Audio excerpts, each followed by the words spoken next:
قل هذه سبيلي أدعو إلى الله على بصيرة أنا ومن اتبعني وسبحان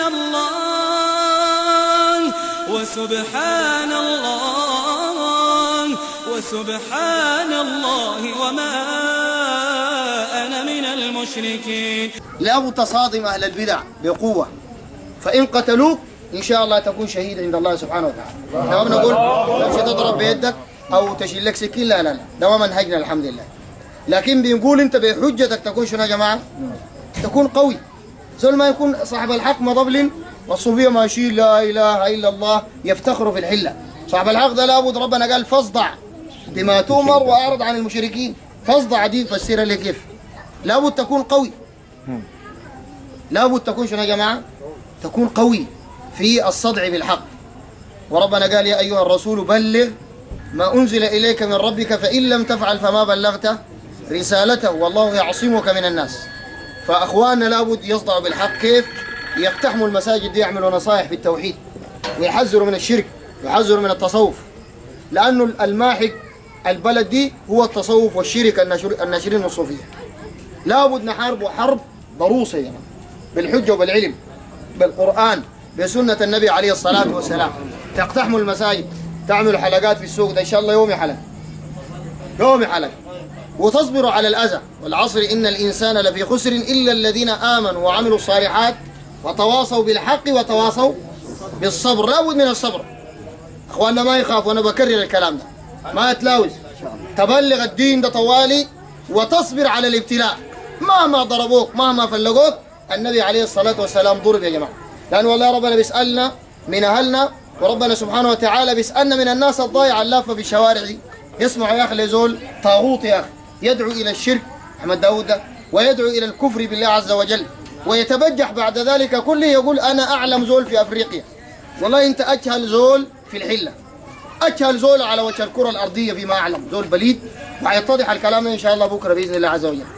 خلاص؟ فالناس لابد تكون قوية بالحق، دي النقطة اللي أنا دائما بركز عليها. كذلك الداعية السلفي لابد يكون زول بلغة العامية الليلة يكون زول مفتح، ما تكون زول دلوكة والغنماية تاكل عشاك. أهل البدع دي الناس مكارين، ربنا قال ويمكرون ويمكر الله. فأهل البدع بيمكروا. أنت لابد تكون ذكي، عرفت؟ تكون ذكي وتكون كيس فطن، وما تيأس أبدا لو براك في الحلة وفي 1000 تجاني موجودين في الحلة تدعوهم إلى التوحيد. لكن محمد بن عبد الوهاب فيما معناه يقول رحمه الله وإن العامية من الموحدين يغلب 1000 من علماء الأخلاق. كيف؟ لكن دبتين لما يكون معاك شيء من العلم حتى لو قليل، تدعو لما تعلم من هذا القليل ولا تتجاوز إلى غيره. الآية اللي عرفتها دي تكون نجيط فيها. عندك آية في التوحيد وما خلقت الجن والإنس إلا ليعبدون، تجد في الجامع تقرأ لهم الآية ليعبدون. عبد الله بن عباس قال يوحدون. ضد التوحيد الشرك بالله. من أمثلة الشرك هو أن تجعل الله ندا وهو خلقك، فسره النبي عليه الصلاة والسلام. من أمثلة الشرك دعاء القباب والأضرحة، تكلمهم عديد زي ما بيعملوا الصوفية والتجانية. من أمثلة الشرك الاستغاثة بغير الله عز وجل والاستعانة بغيره فيما لا يقدر عليه إلا الله سبحانه وتعالى.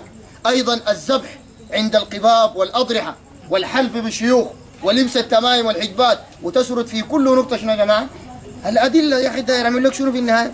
ما بتموت قبل يومك ولا في زول بيقطع رزقك. عرفتوا كلامي ده يا جماعة؟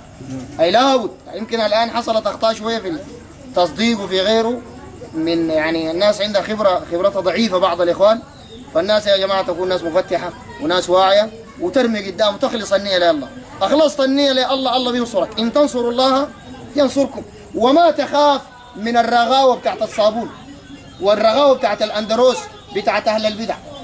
أصوى أهل البدع حلاقيمهم كبيرة، يجوا يزولوا شايلين ميكروفونات ورافعين الشيخ فوق آيتين ولا آية واحدة بس، الشيخ ده بيقع في الوطن، بيقع في الطين. عرفت كلامي؟ الحق قوي. ربنا قال بل نقذف بالحق على الباطل فيدمغه فإذا هو زاهق. وربنا قال وقل جاء الحق وزهق الباطل إن الباطل كان زهوقا. الحق لا يغلب أبدا، الحق ده لا يغلب إلا كان صاحب الحق غير مخلص أو كان زول ضعيف في علمته أو لكن زول قوي وزول مخلص لا يهزم أبدا. ربنا قال سيهزم الجمع ويولون الدبر ومجارين كلهم. شفتوا كيف؟ والله موحد واحد في الحلة دي يكون ساكن قاعد هنا دي يفرتق التجانية ديل طوبة طوبة. لو في زول واحد مخلص ومجتهد فيما يدعو إليه ويدعو إلى ما يعلم ويركز على التوحيد والعقيدة، المحل ده محل توحيد، اوعى تمشي تقول ده اشرح لهم كتاب الصيام مع انه ده من الدين، لكن ربنا ما بيقبل صيام ولا صلاة ولا زكاة ولا حج ذاته بغير عقيدة وبغير توحيد. ده محل بتاع توحيد.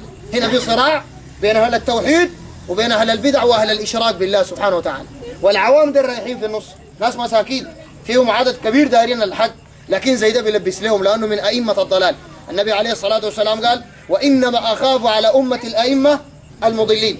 وأهل البدع ديل أعداء السنن زي ما قال عمر بن الخطاب، قال هم أعداء السنن.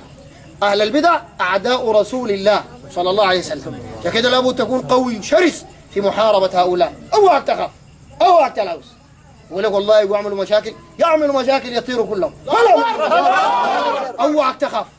انا جني وجن سلفي يكون مضبلن كده خايف. اوعى تخاف. اشتغل دعوه، جي في السوق ده قول لهم الحجباء الشرك، احفظ الاحاديث من كتاب التوحيد، اردمهم. عرفت كلامي؟ احفظ باب الدعاء، اردمهم. الاستغاثه بغير الله، اردمهم. تمام. عرفت كلامي؟ وهو ده نحن مما جايين من هناك يجقلب، مره عنده حصبه، مره عنده اسهال، جبنا له دريب هسه قاعد هناك. ومن السنه اذلال اهل البدع. ربنا قال اولئك في شنو يا جماعه؟ في الازلين تحت. اوعى توقر صاحب بدعه. السلف قالوا من وقر صاحب بدعه فقد اعان على هدم الاسلام. اوعى لو المبتدع تقعد توقر شيء، اوعى يتزلى يمد يده ولا يشيل يدك يا مبتدع. شيل يدك. عرفت كلامي؟ السلف كانوا كده. فهمت كلامي انت ولا ما فهمته؟ تشتغل زي ده كده. الناس يقول له ماله، يقول له ده مبتدع، ده عدو لرسول الله، عدو لله ورسوله. ذاك التجاني الماشي ده عديل كده واشتغلوا دعوه. والله بعد فتره يسيره البلد دي تفتح باذن الله عز وجل وتاتي البركات من السماء والارض. ربنا قال ولو ان اهل القرى امنوا واتقوا لفتحنا عليهم بركات، ما بركه واحده، بركات لا حصر لها ولا عدد، وان تعدوا نعمه الله لا تحصوها. لفتحنا عليهم بركات من السماء والارض، تاكلوا من فوق وتاكلوا من تحت. لو حاربتوا التجانيه ديل اعداء الله واعداء رسوله، ناس يقولوا صلاه الفاتح افضل من القران ب6000 مره.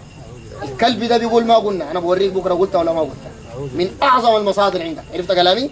ده بيقولوا من راى احمد التجاني بيخش الجنه، بيقولوا احمد التجاني اخر ولي، بيقولوا من راى الذي راى احمد التجاني الى 3 بيخش الجنه، والختميه بيقولوا الى 7. كلهم دجالين وكذابين ومنافقين ومجرمين.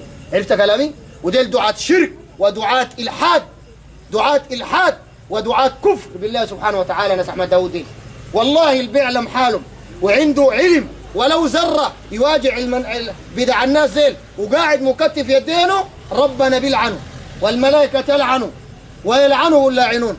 قال تعالى ان الذين يكتمون ما انزلنا من البينات والهدى من بعد ما بيناه للناس بالكتاب اولئك، دول الصام خشمه ده الما بيقول الحق من السلفيين، اولئك يلعنهم الله ويلعنهم اللاعنون الا الذين تابوا، برضه ما كفايه، واصلحوا، برضه ما كفايه، وبينوا. تكلم الناس زي انه دول اهل بدع ودعاة شرك وتجيب الكتب تكشفهم، والله الله يفتح عليك فتحه يجيب كلام. شفت كيف؟ ودي رسالتي اقدر اوصلها للناس. كذلك الناس يرتبوا نفسهم، الناس كلها تتحرك مع بعض، ناس ينوموا ويرتاحوا ويتعشوا غيره. الصباح الناس يتحركوا مع بعض، ما واحد يقول انا ماشي السوق ويقول ماشي لخالتي، لا لا. عرفت كلامي؟ النبي صلى الله عليه وسلم قال في السفر يؤمر احدهم، والناس زي امروني انا ما امرت نفسي. فالناس تكون موجوده ما يتحركوا الا بيورونا الحاصل شنو ماشيين وين وكده. تحرك كلنا مع بعض. الحلقه الساعه 9 صباحا، نمشي هناك تكبيرات فوق، حماس فوق، الحق ده دايرين دخانه فوق. زي ما الان ربنا زلهم على ايدينا وبالدركسون بتاعنا هناك في الترعه ديك، نازل لهم بكره بالعلم هنا ان شاء الله تعالى. اصوا ما تخاف. ربنا قال ان كيد الشيطان كان ضعيفا، واذا اذن المؤذن ادبر الشيطان وله ضرات. بكره بيجبروا الناس ان شاء الله ولهم ضرات باذن الله. الله اكبر. وصية القحطاني. لله قولوا كل ما أنشدتم رحم الإله صداك يا قحطاني.